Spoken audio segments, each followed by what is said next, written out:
Our subject today, our guiding question is Zen Buddhism Real?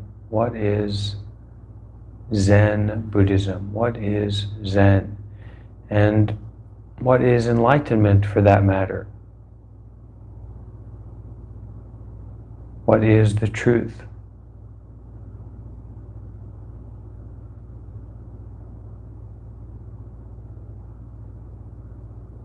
Luckily, we don't need to kind of work this out by ourselves, but we have a lineage, we have an ancestry of great monks and nuns, great masters that have lived and taught and kind of touched the deathless.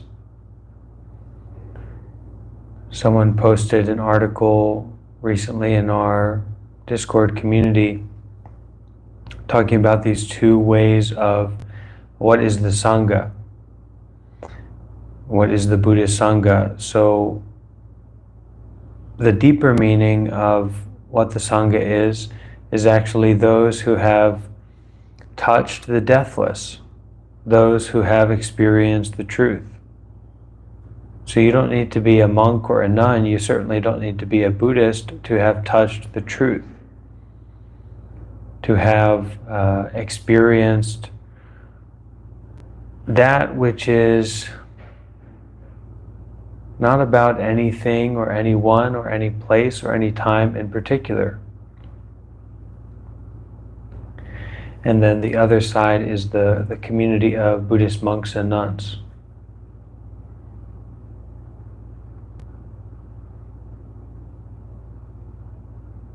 So there are supportive texts that we can make use of to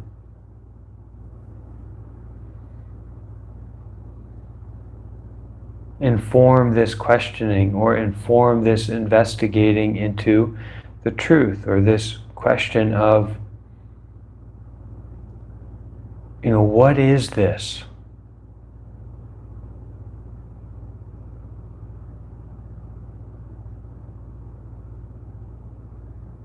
What is this?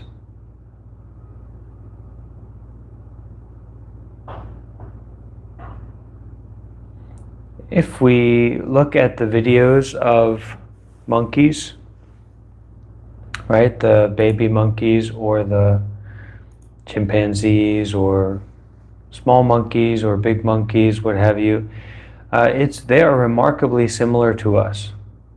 It's like watching the Discovery Channel and seeing the primates there. They are remarkably similar to us. Their expressions, their ways of interacting socially, their ways of reacting to situations that come up that surprise them or confuse them.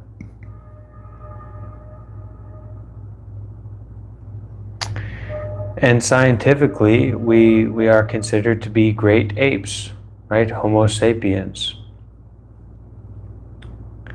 But there's a quality that we have not to just be reflective,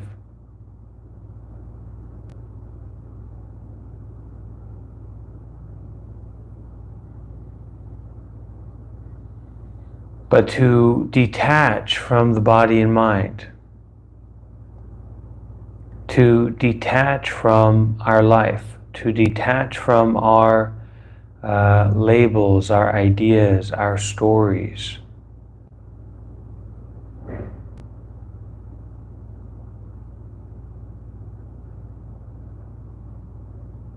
And to penetrate into this way of detachment.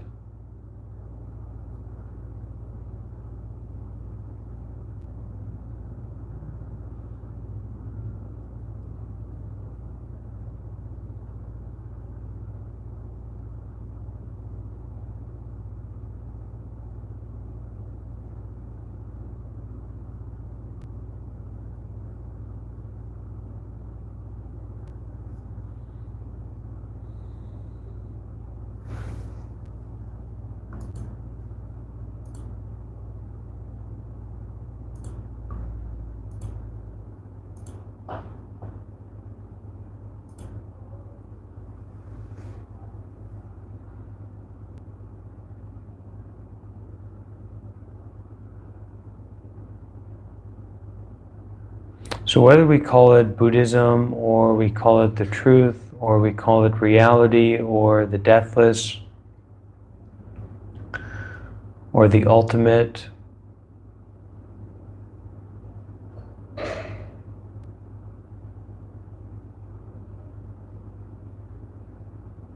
whatever we call it or however we understand it is much less important than our direct experience of it right here and now.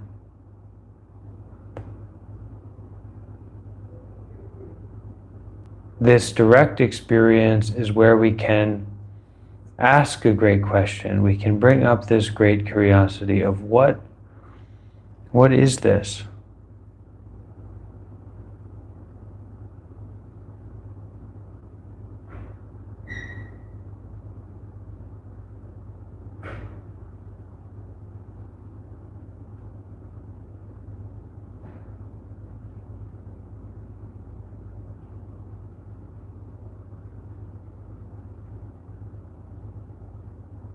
What is the essence?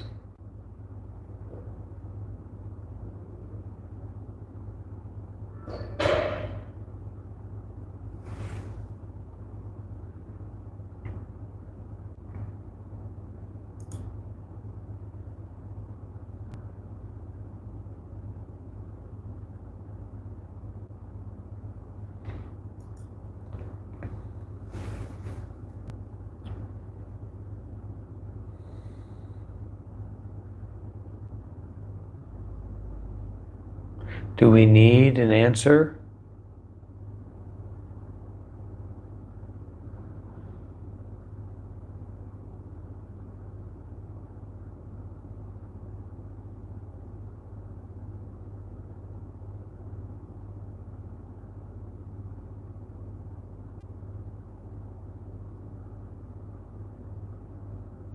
What are we looking for? What are we missing out on here?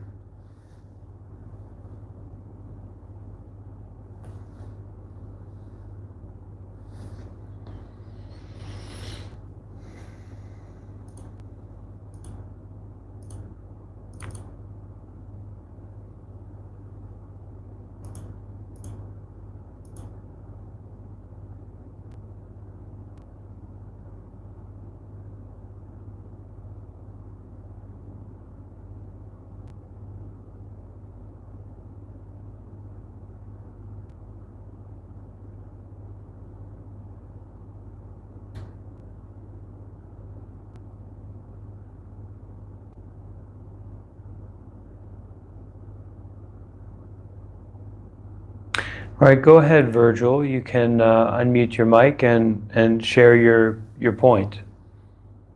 Or share your question.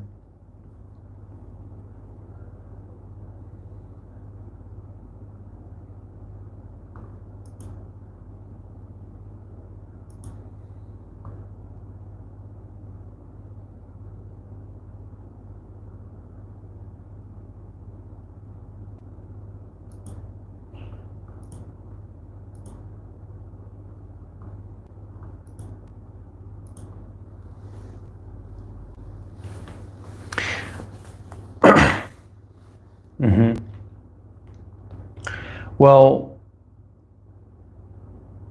we don't need to detach from something that is reliable.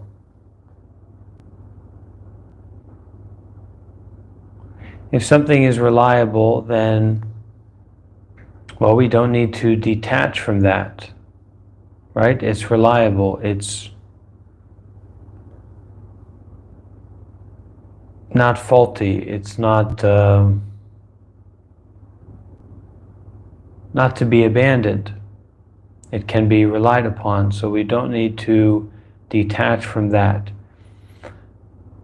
Let's look at maybe our main attachment point, which is going to be the body. Simcha, great point. If it is unreliable, detachment is best. If it is unreliable, detachment is best. Now you can take that in the material way of, like, I don't know, you've got a truck and you've got something hitched up to your truck. Maybe it's got a bunch of wheels and a bunch of weight on top of it, and you understand that's reliable. Best thing to do is to detach that trailer or that whatever it is you're carrying around with you, because it's not reliable. Okay, it can fall apart. So you want to keep trucking, you want to keep moving, and you're on a journey to freedom, enlightenment, whatever. Maybe you're going to Candyland. Wherever you're going somewhere, and having something attached to your vehicle that's not reliable is not a good idea. So if it's unreliable, you detach from that, right? In the kind of material perspective, right? Detach right away.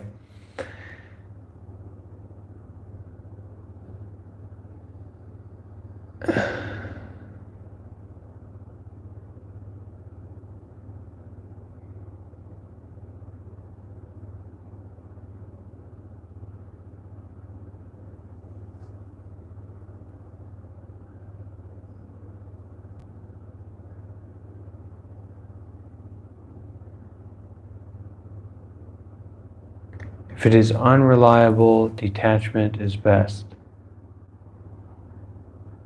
Now we can also see from another point of view that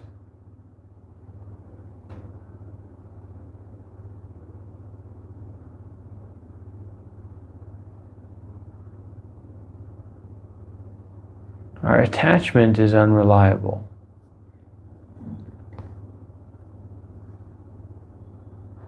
Our grasping is unreliable.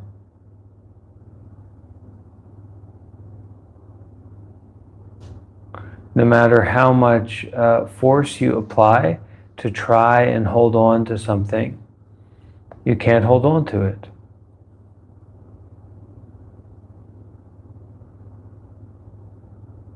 So attachment itself is unreliable. So we should detach from attachment.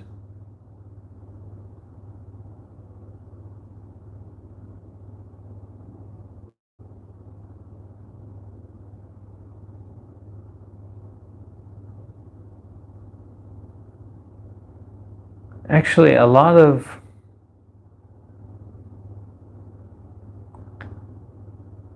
the Zen teachings, or the teachings on mindfulness and detachment, are very human, very practical, very case by case.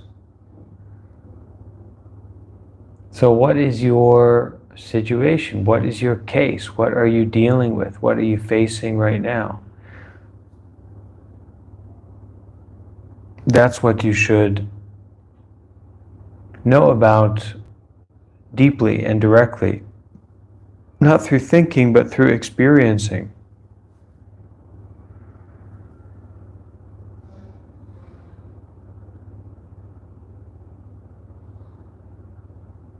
We learn the taste of something not by smelling it or looking at it or hearing other people's ideas about it.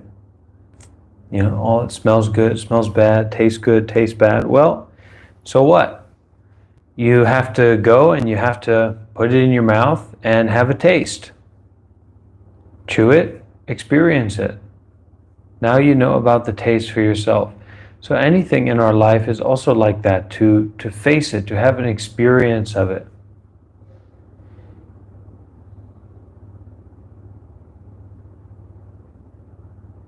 Our normal, ordinary life takes on a very different quality when we prioritize chewing on it, taking a bite out of it, facing it. And where is that normal, ordinary life taking place? Where else could it take place? Where else have you been? Where did you come from? Where are you going? Knock, knock, who's there? No one. No one who? You're a fool. No one's there. Who are you asking? Who are you talking to?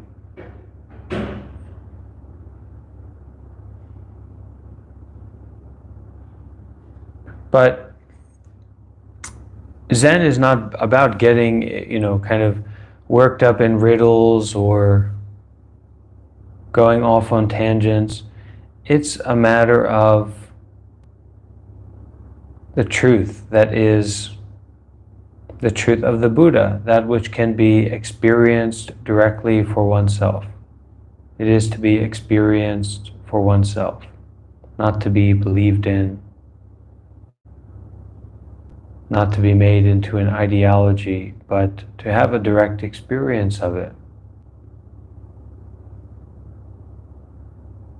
If we look closely, and if we look deeply enough and authentically enough and sincerely enough, we will see that the body is unreliable, and that the attachment we cultivate towards the body, towards the appearance of the body as being desirable or beautiful or attractive or pleasurable, etc., is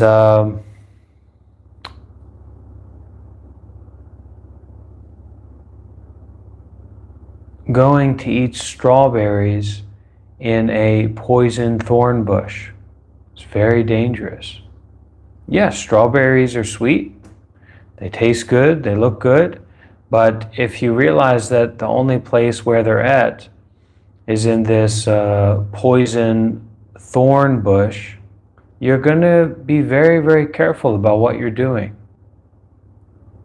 So also, underneath the skin and the appearance of the body is flesh and pus and mucus and tendons and bones. It's not sweet. It's not a sweet taste.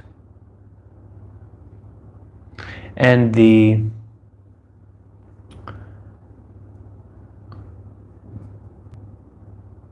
attachment that you develop to the pleasures of the body or the enjoyment of the body is attachment that you are developing towards the pain and the ugliness of the body as well.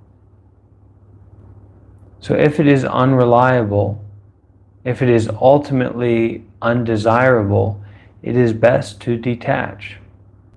We're not all ready to hear this teaching. Most people are not.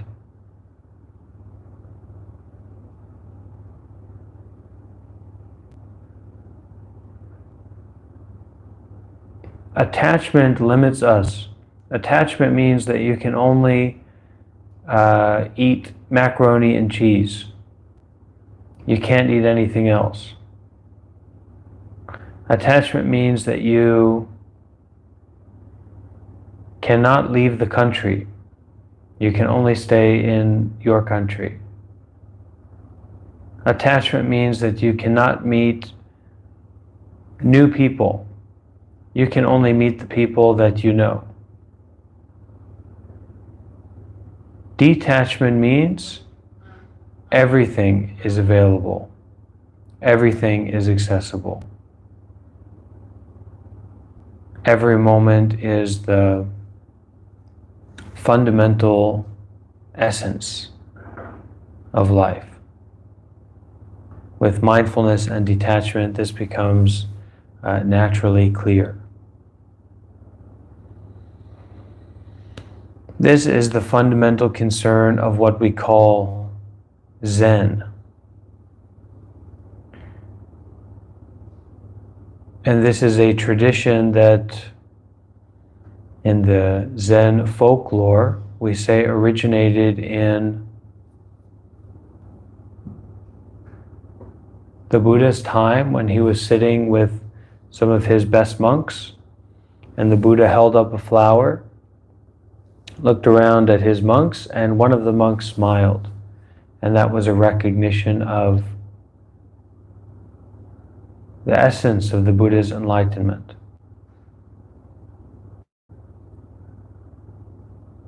And from that transmission of nothing, it came down to Bodhidharma. It came down to this character we have, Bodhidharma. And then Bodhidharma is this monk from India who went to China and started what we now commonly know as Zen, this lineage of Buddhism that is primarily focused on, there's kind of four tenets of Zen that we can look into here. So 4 statements of Zen. The separate transmission outside the teachings, so not a matter of any dogma or any particular teachings that you can grasp onto, not based on the written word, better to say not based on words or phrases, points directly at the human mind and seeing your nature and becoming a Buddha, seeing your essence and becoming not someone.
Okay, doing my best. Do you want to unmute your microphone and say something?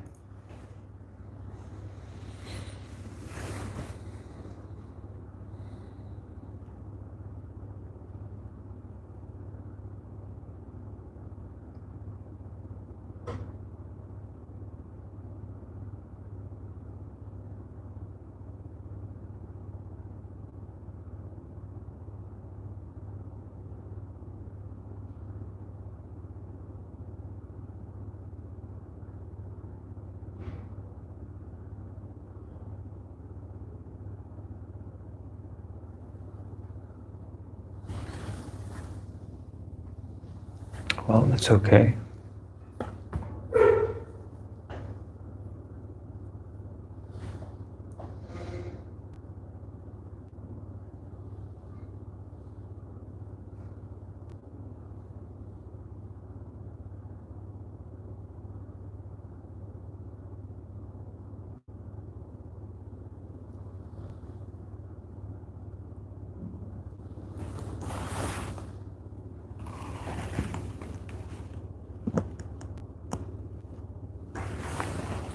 We are, a lot of the time, lost in a state of self-fixation.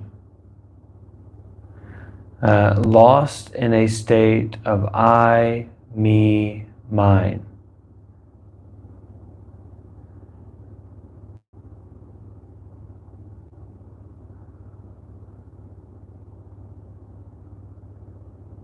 Maybe what you think is not so important.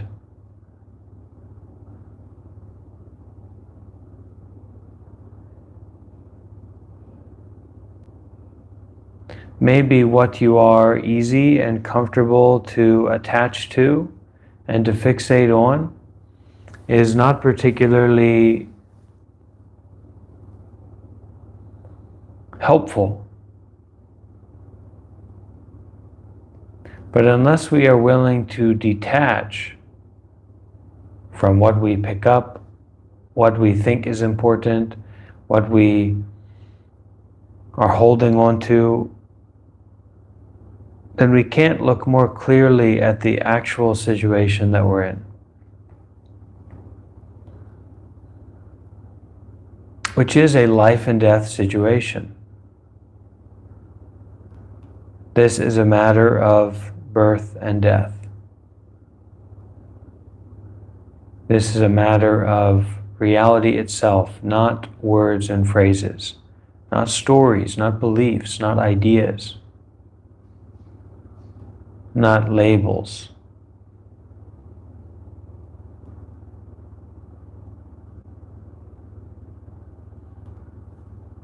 What we are experiencing right now is the core of human life, whether you like it or not.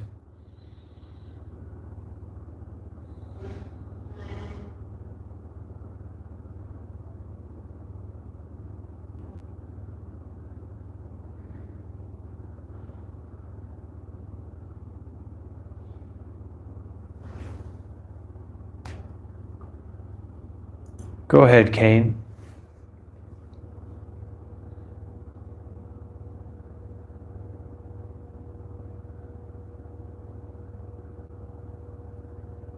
What we are experiencing right now is the core, the essence, the fundamental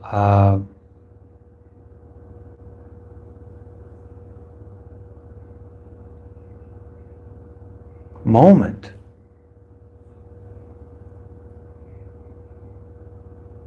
So what we need to meditate or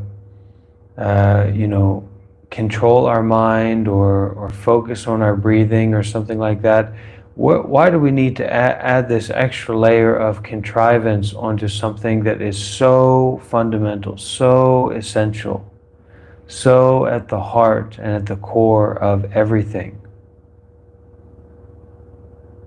Everything.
So let's listen to some words of Zen, if we may.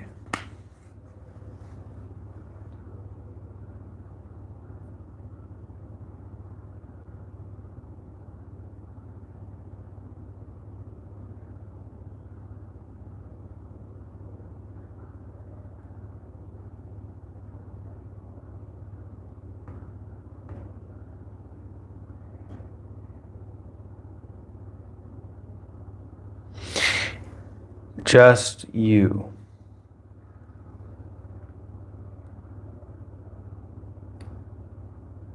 An ancient Zen master, seeing a monk go down a staircase, called to him, "Reverend."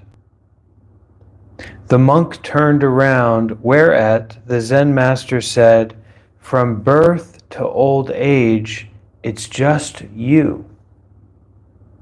Why turn your head and revolve your brain?" The monk understood Zen at this remark. What is this principle?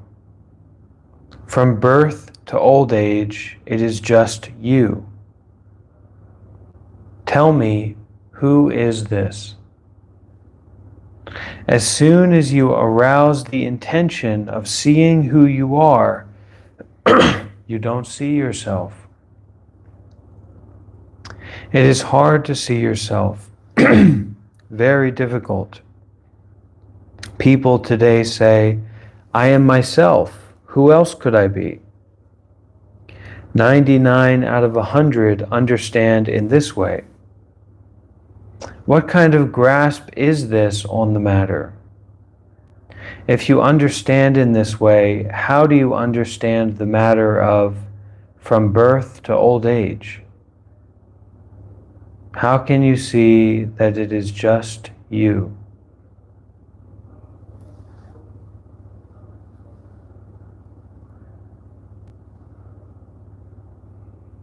How can you see that to say that, the whole universe is just you is missing the point by 1,000,000 miles, 1,000,000,000,000 miles, actually. But it's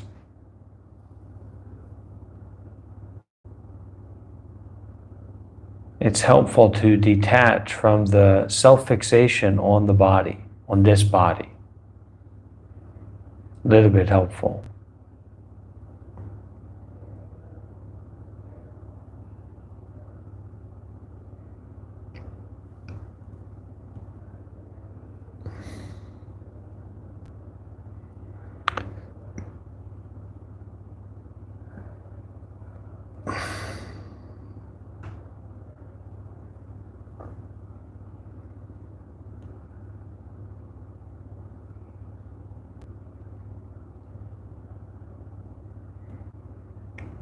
What do you call yourself? What is this?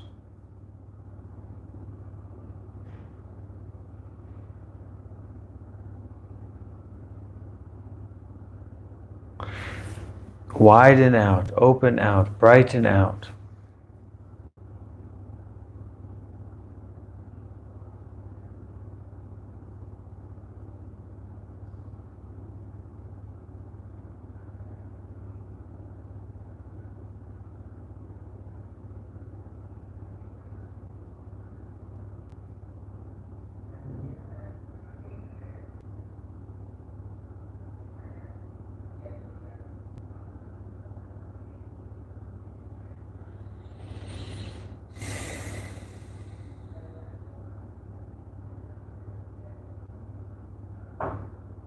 When we say I, when we say mine, what are we talking about?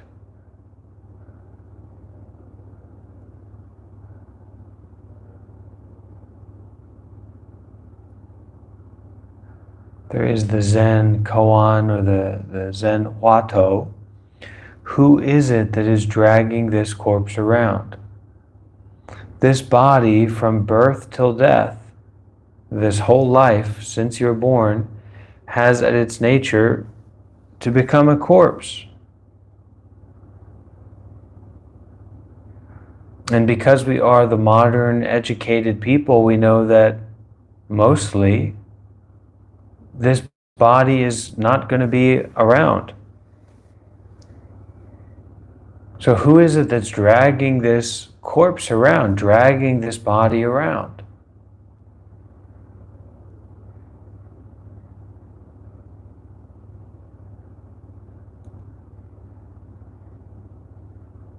Sonia, do you know who it is dragging this corpse around, this body around?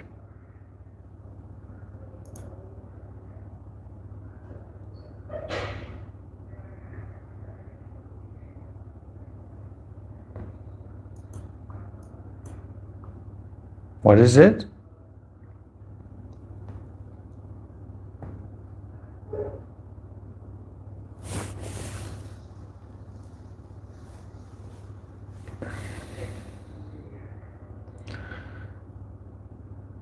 Can we say that when we call the all, we may be missing the point?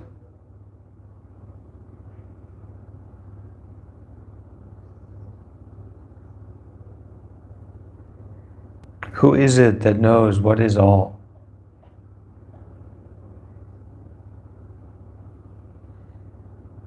Could be. But if there's no Buddha, then who knows?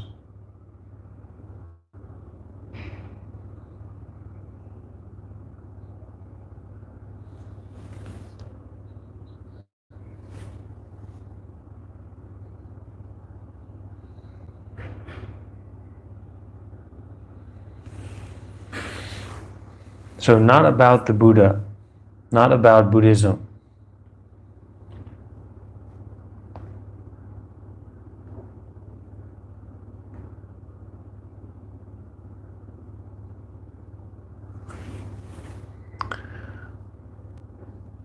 If we are concerned with the truth, if we are concerned with what is this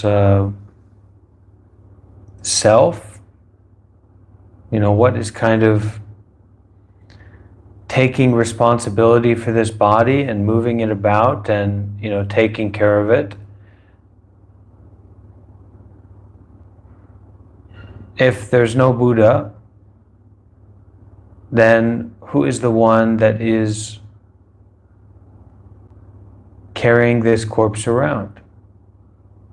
And I think that also applied to if there is no other saint, nothing from the outside, no separate label, no object. So not to make an object of the all either, right? Then who is it that's carrying this around?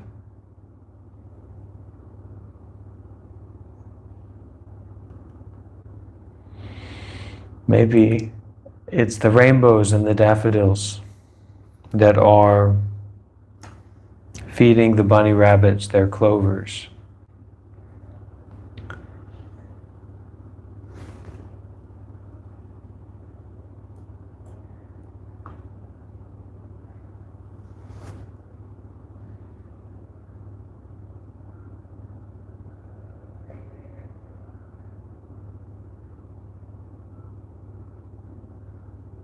Okay, thank you, Sonia.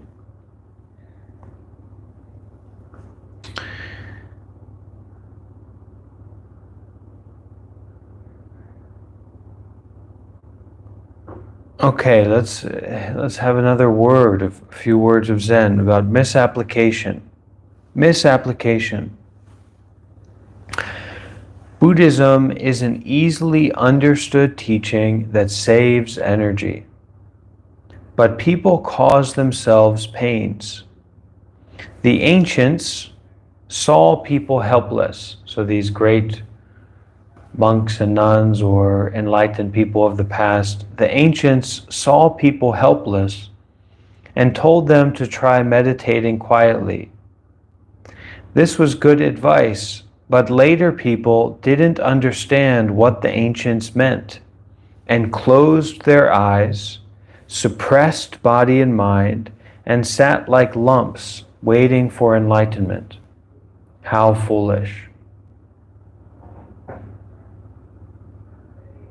Natural meditation versus created meditation.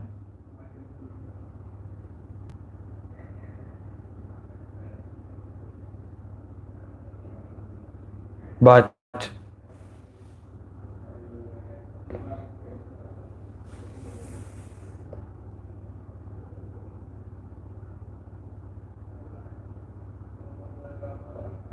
we have to still try to be helpful. And in the midst of a created situation, in the midst of a contrived situation, the truth is still there. The essence is vividly apparent. In that case, it's a matter of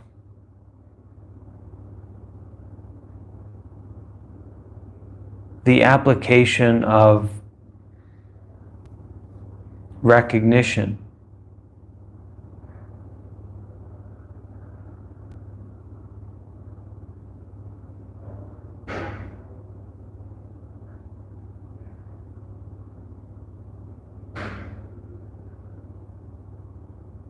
Of, we can say, not someone, not some place, not some time, not in any way to be contrived or to be locked in, not to be limited, but to use only and to experience only. To use with detachment, to experience with detachment.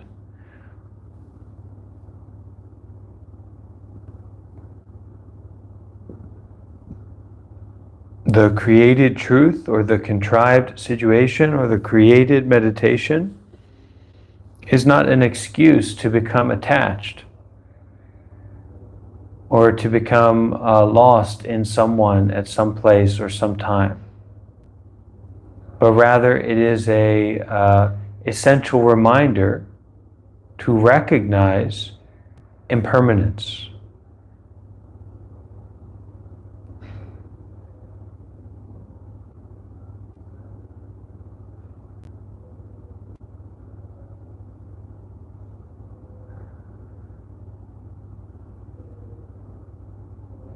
If we are not able to detach from our body and our mind, or our possessions, or our relationships with the others, then the view of someone will be a pervasive attachment that keeps us locked into the created truth, which gives an appearance of permanence, an appearance of separate self-entities, separate objects. Oh, this is my sapphire, this is my ruby, separate self-object, right? And it gives the appearance of being satisfactory. Oh, I'm satisfied by this. This is a satisfying situation or object. And that means that our attachment will propagate easily. And we can be natural to become more attached to the created truths, more attached to someone at some place, at some time, more awash in someone,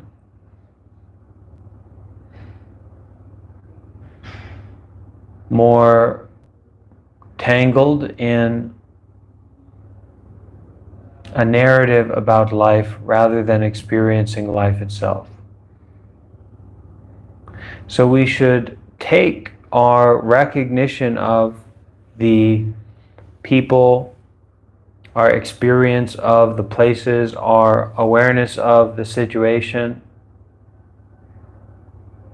as a reminder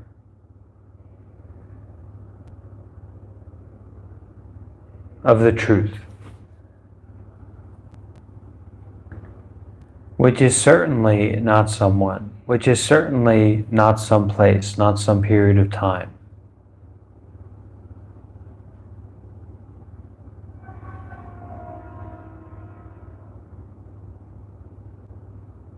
But when we are so head over heels in love, or so head over heels attached with this created situation, the openings are very small, few and far between. It's not clear that the blue sky is behind the clouds, and yet it certainly is. If we make some progress, if we get some experience, that's the starting point. There's no I'm enlightened, or I have a special experience, or I can sit for this period of time. You can speak like a fool, that's for sure. You can talk a lot of nonsense, that's for sure. But ultimately, you are not someone.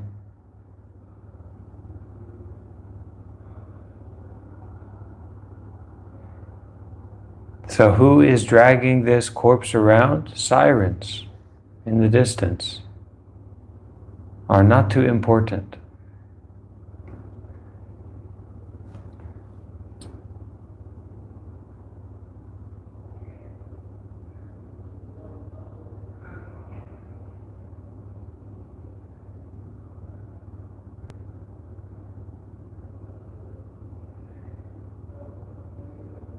This body is not too important. This mind is not too important. Our family is not too important.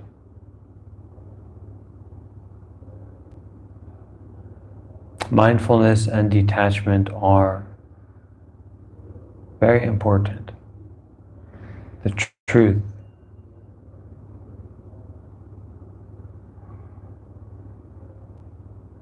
is not hidden, not behind a paywall. And it's not something that we need to put forth any effort at all.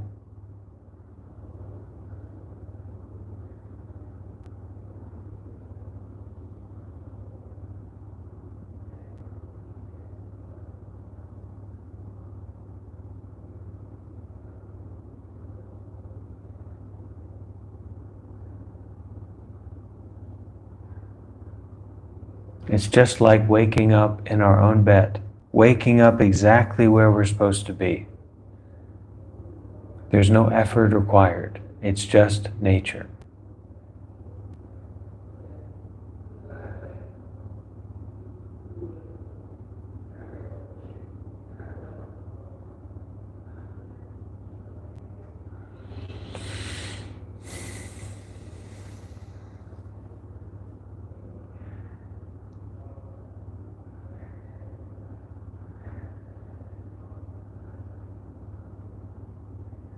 Funnily enough,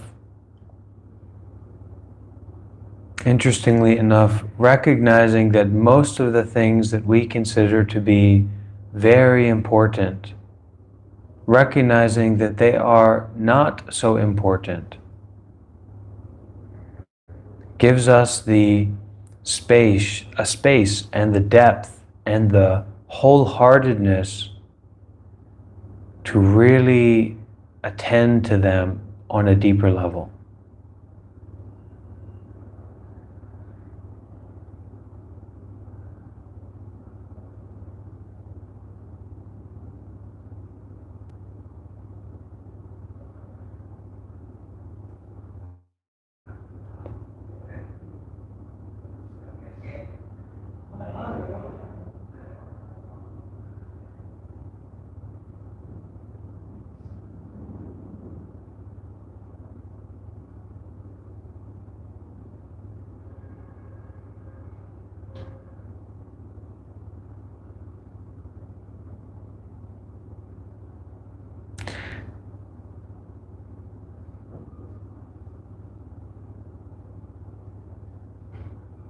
No rejection, no discrimination, no picking or choosing.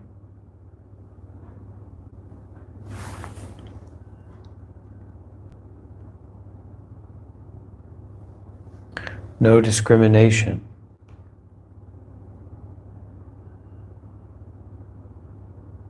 Non-subjectivity. When you see, allow there to be no seer or seen.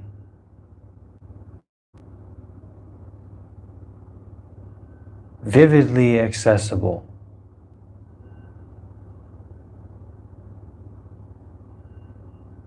Saving energy.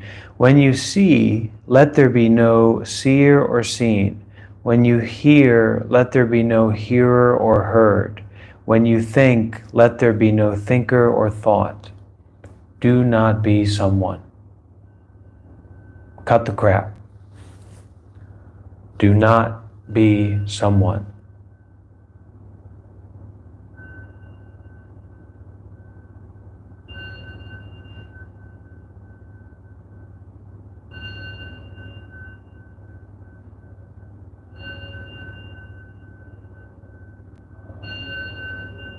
Do not be someone. Buddhism is extremely easy and saves the most energy. It's just that you yourself waste energy and cause yourself trouble.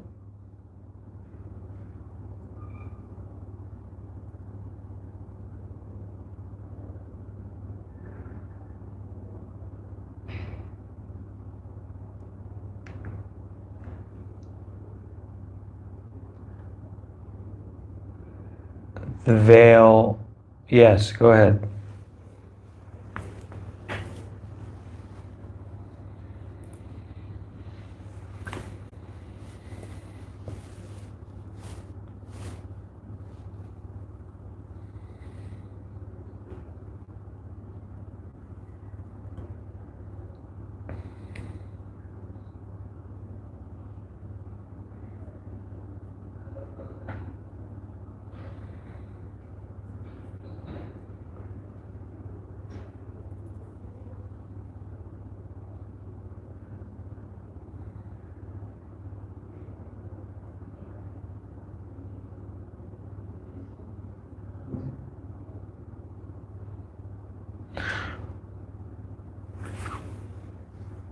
Oh, we should.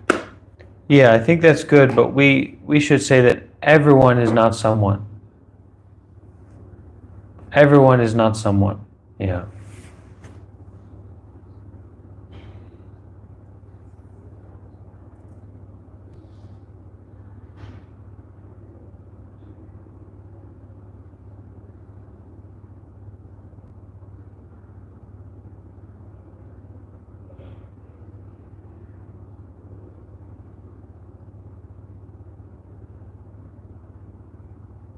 Everyone, there are only human beings because of wrong view. If so, we should detach from the wrong view. We should abandon the view of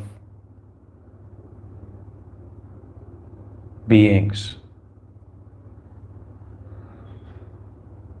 Beings are only a expression of cause and effect, ever new impermanent nature. So everyone is not someone is to say that the appearance of someone is a matter of ignorance and detachment.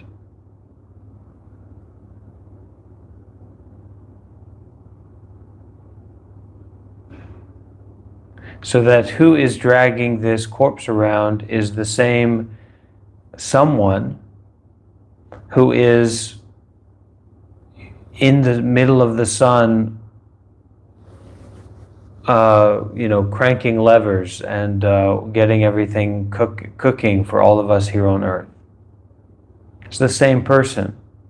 And that person is not someone for sure.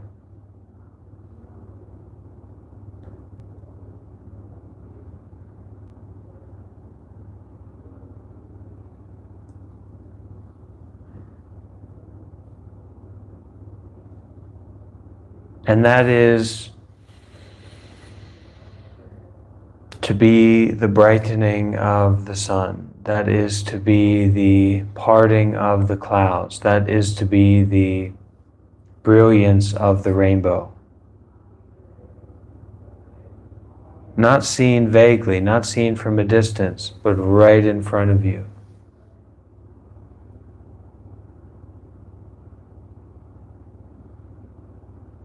Be the rainbow. Eat the rainbow.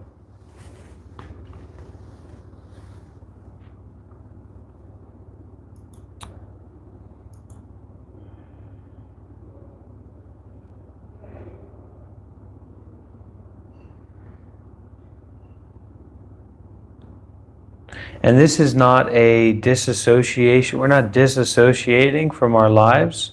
We're not rejecting our ordinary life. And we're not craving onto this notion of wisdom, but it's the opening, it's the brightening, it's the essence of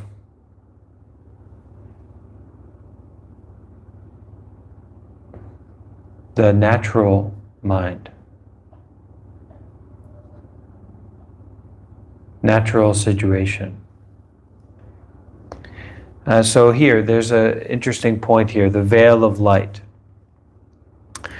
Some senior Zen students or some senior spiritual students say they don't rationalize at all, don't calculate and compare at all, don't cling to sound or form, and they don't rest on defilement or purity. So they don't rest in something being negative or positive. They say the sacred and the profane, delusion and enlightenment are a single clear emptiness. They say there are no such things in the midst of great light. They are veiled by the light of wisdom, fixated on wisdom. They are incurable. Mindfulness and detachment. Generosity. Widening out, brightening out, offering out.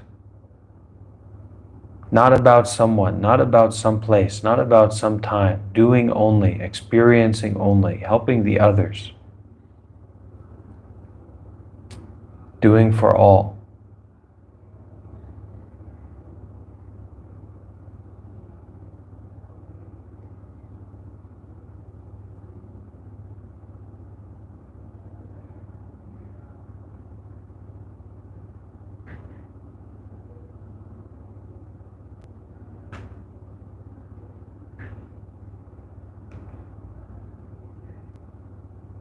Okay, so leave everyone with this. We will wrap up. We can take this home with us. Distorted by a teacher. Distorted by a teacher. Obscured, defiled by a teacher. The second ancestor of Zen used to give talks wherever he happened to be, and all who heard him attained true awareness.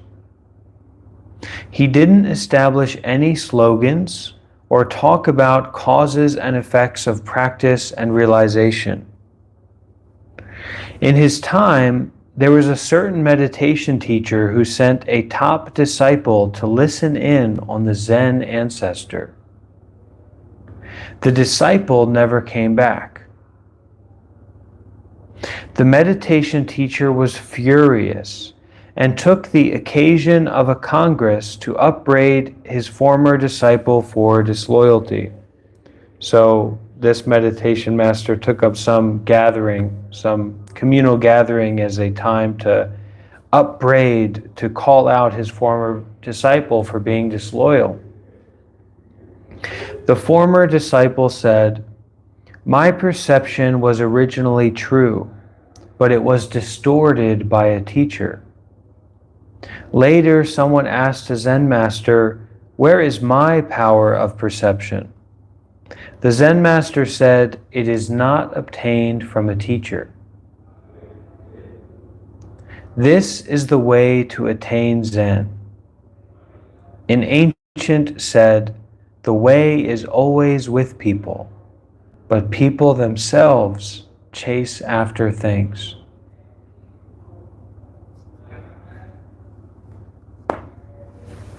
May the force be with you. So let's all bring our hands together and we can dedicate the merits. All right? Can repeat after me.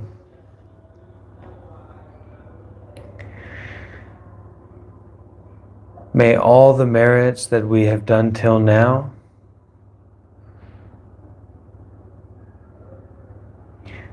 be dedicated and shared out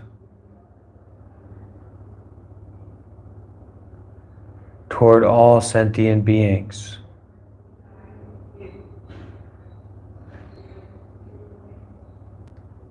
May all the merits that we have done till now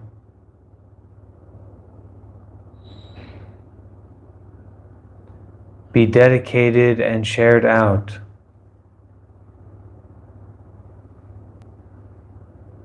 toward all sentient beings. May all the merits that we have done till now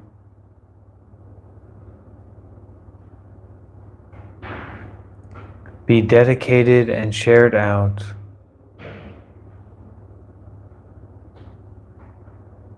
toward all sentient beings. May all sentient beings rejoice and share in our merits.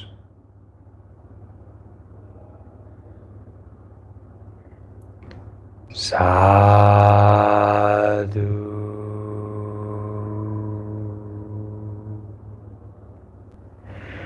Sadhu.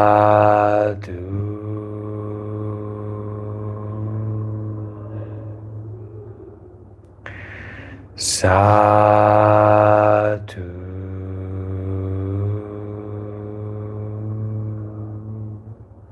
We can make a bow.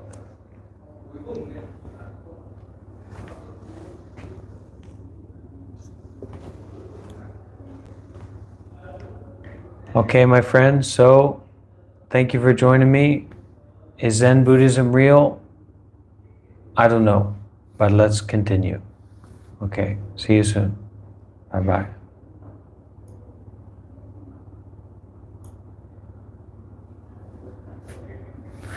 I love nature, nature is cool. The forest is my classroom. The earth is my school.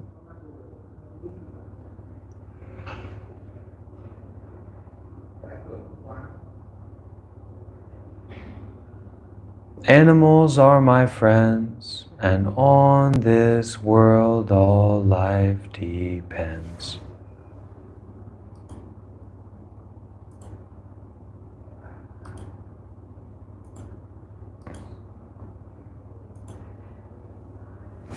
I love nature, nature is cool.